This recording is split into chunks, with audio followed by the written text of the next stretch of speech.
అందుకే మేము ఏమన్నామంటే Naini coal block tender ఒక్కటే రద్దు చేయడం కాదు, ఈ సైట్ విజిట్ సర్టిఫికేట్ తో జరిగిన అన్ని టెండర్లు రద్దు చేయాలి.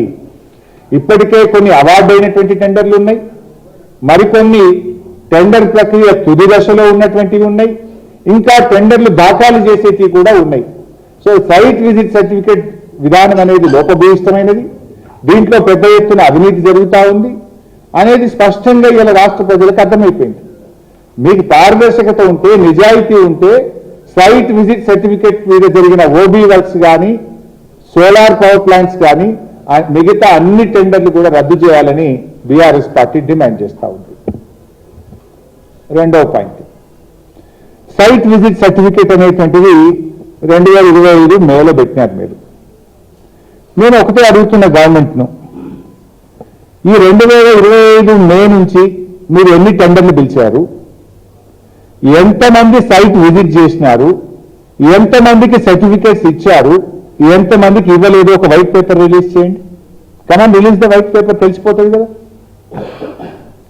ఇప్పుడు ఏం జరుగుతుంది ఇక్కడ, చాలా మంది కూడా సైట్ విజిట్ చేసి మాకు సర్టిఫికేట్లు ఇవ్వట్లేదు అని సింగరేణికి మెయిల్స్ పంపినారు. All mails are open document, అది నువ్వు రిమూవ్ చేసినా పోవాలి. సింగరేణికి మెయిల్స్ పంపినారు, ఫోటోలు కూడా జత చేసినారు, అయినా వారి సర్టిఫికేట్ దక్కలే. అంటే దీని పద్ధతి ఏంటంటే, సైట్ ఎక్కడైతే ఉంటుందో ఆ area GM site visit certificate ఇవ్వాలి. ఆ జిఎం ఆఫీస్కు పోతే ఆ జిఎం గారు సైట్ విజిట్ సర్టిఫికేట్ ఇవ్వడు. లాస్ట్కి ఇక టెండర్ 5 గంటలకు లాస్ట్ అయిద్దనంగా, సాయంత్రం 5 గంటలకు టెండర్ దాఖలు చేయడం లాస్ట్ అంటే, మధ్యాహ్నం పూట బ్యాక్ డేట్లో 2కో 3కో 4కో వీళ్ళు చెప్పిన వాళ్ళకి సైట్ విజిట్ సర్టిఫికేట్ ఇస్తాడు, మిగతా వాళ్ళకి ఇయ్యాడు. కొంతమంది కాంట్రాక్టర్లు ఆ జిఎం ఆఫీస్ ముందు నిలబడి సెల్ఫీ తీసుకొని, ఇక నేను సైట్ విజిట్ చేసినా, నేను సింగరేణి జిఎం ఆఫీస్ ముందే సెల్ఫీ తీసుకుంటున్నా, మాకు సైట్ విజిట్ సర్టిఫికేట్ ఇవ్వలేదు, మా టెండర్ను కన్సిడర్ చేయండి, ఇదే ప్రూఫ్, నేను సైట్ విజిట్ చేసిన ఫోటో ఇది, సింగరేణి జిఎం ఆఫీస్ ముందు సెల్ఫీ తీసుకున్న ఫోటో ఇది, మరి మాకు సైట్ విజిట్ సర్టిఫికేట్ ఇవ్వడం లేదు, మా టెండర్ను కన్సిడర్ చేయండి అని ఎన్ని మెయిల్స్ వచ్చినాయి. అనేక మంది మెయిల్స్ పంపినారు. లైక్ ఎన్సీసీ కంపెనీ మెయిల్ పంపింది, జిఆర్ఎన్ కంపెనీ మెయిల్ పంపింది, మహాలక్ష్మి కంపెనీ మెయిల్ పంపింది. ఇట్లా ఎన్నో కంపెనీలు మాకు సైట్ విజిట్ సర్టిఫికేట్ ఇవ్వట్లేదు, మేము పలానా తారీఖు నాడు సైట్ విజిట్ చేసినాము, ఇది సైట్ విజిట్ ఫోటో, ఇది జిఎం ఆఫీస్ ముందు నిలబడ్డ ఫోటో, జిఎం ఆఫీస్ ముందు తీసుకున్న సెల్ఫీ ఫోటో, మమ్మల్ని కన్సిడర్ చేయండి అని మెయిల్స్ ఎన్ని వచ్చినాయి. ఆ మెయిల్స్ బయట పెట్టండి, నేను పెట్టమంటే పెడతా, మీరు పెడతారా నేను పెట్టమంటారా? సైట్ విజిట్ సర్టిఫికేట్ మాకు ఇవ్వడం లేదు అని జిఎం ఆఫీస్ ముందు నిలబడి సెల్ఫీలు తీసుకొని మీకు పెట్టింది నిజమా కాదా? మీకు నంబర్ ఆఫ్ మెయిల్స్ వచ్చింది నిజమా కాదా? ఇంతకంటే ప్రూఫ్ ఏం కావాలి? నా దగ్గర ఫోటోలు ఉన్నాయి, వీడియోలు ఉన్నాయి, ఈమెయిల్స్ ఉన్నాయి. టైం వచ్చినప్పుడు మీరు ఎంక్వైరీ సిట్టింగ్ జడ్జితో ఆదేశించండి, నేను అన్ని సబ్మిట్ చేయడానికి రెడీగా ఉన్నా. ఇది ఇంకా చాలా చాప్టర్లు ఉన్నాయి ఈ స్కామ్లో. 1-2 స్కాములు కాదు, 10ల సంఖ్యలో సింగరేణిలో స్కాములు జరిగినాయి. నేను 2 చాప్టర్లు రిలీజ్ చేసిన, first OB scam, second solar scam, 2 release చేసిన. ఇంకా చాలా ఉన్నాయి, సీరియల్గా వదలాల్సి వస్తుందేమో.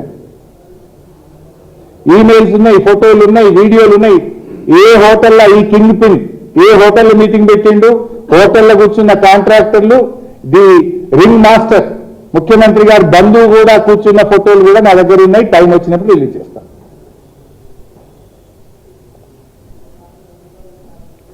సో నేను అందుకే ఐ డిమాండ్, సింగరేణిలో ఎంతమంది సైట్ విజిట్ చేసిండ్రు, ఎంతమందికి సర్టిఫికేట్లు ఇచ్చిండ్రో రిలీజ్ చేయండి, ప్రజల ముందు పెట్టండి, తెలిసిపోద్ది కదా.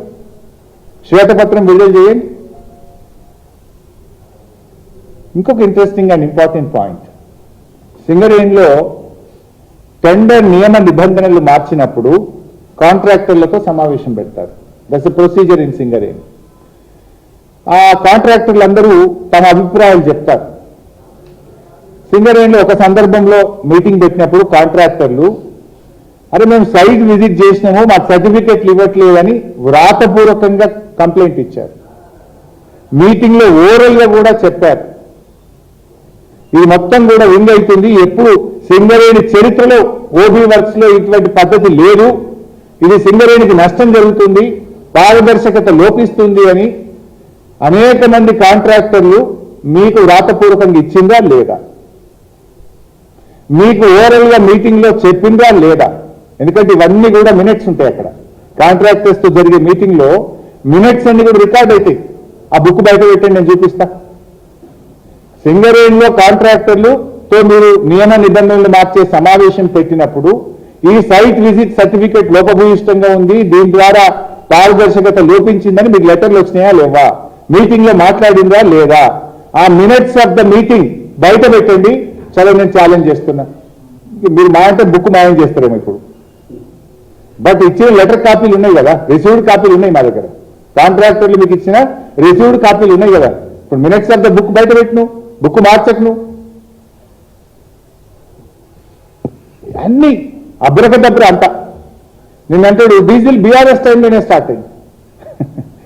ఎన్ని అబద్ధాలు మాట్లాడతారంటే బట్టి గారు, డీజిల్ విషయంలో ఒరిస్సా నైనీ బ్లాక్ మాత్రమే డీజిల్ కాంట్రాక్ట్ పరిధిలో పెట్టాల్సి వచ్చింది. ఎందుకు?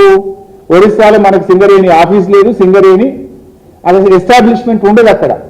బట్ మన రాష్ట్రంలో సింగరేణి చేస్తున్న ఏ టెండర్లో కూడా డీజిల్ కాంట్రాక్టర్ పరిధిలో లేదు. It was there only for Orissa Naini block. Why? We don't have any establishment in Orissa state. అయితే ఇక్కడ అసలు విషయం ఏంది? కమిషన్ల కోసం నియమ నిబంధనల పేరిట కొంతమంది కాంట్రాక్టర్లకు ఎలిజిబిలిటీ రాకుండా చేయాలి.